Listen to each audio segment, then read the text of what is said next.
My first conception of Homeboy Industries was I was walking in a Ralph's getting ingredients for a taco night that my friends and I were planning, and someone said, "Oh, buy these tortilla chips because it goes for a good cause." Can you just tell a little bit what the mission of Homeboy Industries is? Yeah, so we're the largest gang intervention rehab reentry program on the planet. So 15,000 folks a year walk through our doors here trying to reimagine their lives. So it's all about hope. Yeah. And it's an off-ramp off this crazy freeway of gang violence. When you were growing up, did you have any idea of gang culture? No, so I grew up in LA, just kind of west of downtown. I grew up in a neighborhood that didn't have gangs or violence. What was your first interaction with a gang member? I came to Dolores Mission in 1984, the poorest parish in the city. I was pastor from 86 to 92, but I buried my first first gang member killed because of this violence in 1988. That was kind of what we call the decade of death, which was 88 to 98. Shootings morning, noon, and night, and funerals all the time. So here we are. We're in our fourth location, fourth headquarters. In the early days, we were really serving members of the 8 gangs from my parish, which was a lot, and it had the highest concentration of gang activity in the world was my parish. So then we started to, instead of 8 gangs, it was 60 gangs from Boyle Heights and Hollenbeck Precinct. And then we started to get folks from all over the county. Supposedly there are 120,000 gang members in LA County, so my guess is there isn't a single one who doesn't know who we are and where we are and what we do. But the principle here is that there's a kind of the foundational understanding that relationships are healing, and so there's a community of tenderness where people come and dedicate themselves to their own healing. Understanding that an educated inmate or gang member may or may not go back to prison, or an employed one may or may not. But our absolute guarantee here is that a healed gang member will not ever reoffend and go to prison.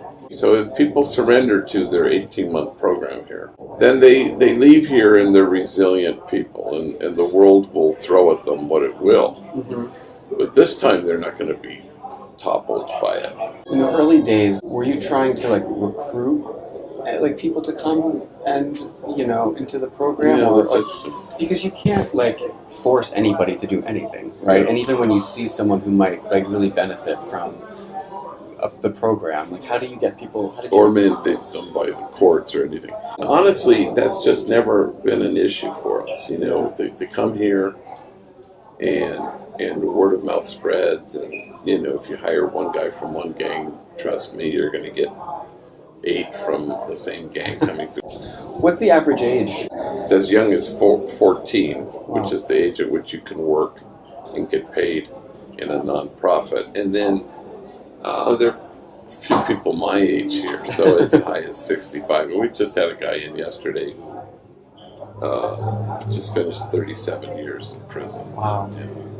So it's people who have previously been incarcerated and are going through this program, and it's also gang members who want to be rehabilitated. And like any good rehab, you hope that there are relapses. I mean, it's just sort of natural. Yeah. If there weren't, then you're not working with this population. In the old days, people would leave, and we used to say to ourselves, well, maybe they'll be back. But now we say, they'll be back.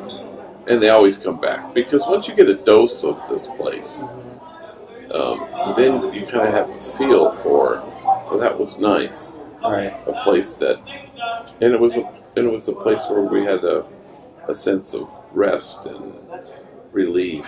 They come into the program, and then what do they place into a job that based upon their interests, or how does? Well, it's the primary part is the healing piece. So we have 9 social enterprises, so they'll eventually work their way in one or several of those. Okay. But in the meantime, it's classes, therapy, group. And those enterprises are? Homeboy Bakery, the Silk Screen, merchandising. We have the diner at City Hall. Right. We have the restaurant at the LAX, electronic recycling, farmers markets. What does Homeboy look like in 10 years from now? We get so many gang members wanting to catch the crumb that falls from the table to the floor, and they're really eager. Yeah. And yet it's expensive. We're a $20 million annual operation, so half of that is generated by our 9 social enterprises. But the other half, 10 million, we have to raise, and that's a heavy lift. If we were a shelter for abandoned puppies, we'd be endowed by now. But because we're dealing with tattooed human beings, it's kind of difficult. Yeah. So you have to change a notion. You're very funny and very, you seem to really be joyous and very humbled by what you do. And your job is very difficult. So what advice would you give to someone who's trying to find that kind of a balance, of whether it's work or life, or how to maintain that joy and that positive outlook on life while juggling the pressures of life? Part of it is trying to choose to live in the present moment, and to delight in whoever is in front of you. There's a kid who we used to call soy sauce. He came to work at our old office, and I said, well, what does everybody call you? I said, Chino.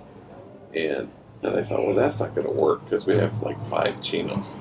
So a homie walked by, and I said, Moreno, come here. They call him Chino. And he goes, well, that's not going to work. He goes, you will be called soy sauce. And from that moment on, he was called soy sauce. That's funny. I mean, even his wife would, she's in my phone as Mrs. Soy Sauce. And once his mom, when he went in his knucklehead years, she called me, and in Spanish she said, ay padre, no hay o que hacer con el soy sauce. I don't know what to do with soy sauce. Even his own mother called him soy sauce.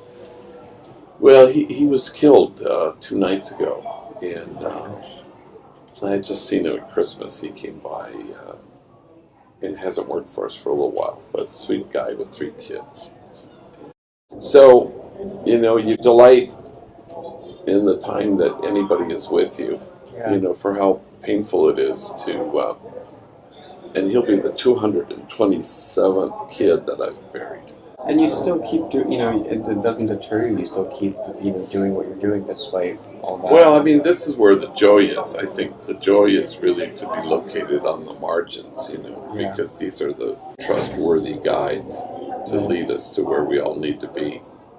The day it ceases to be Christmas morning when I pull up in front of this place to walk in here, I'll stop doing it.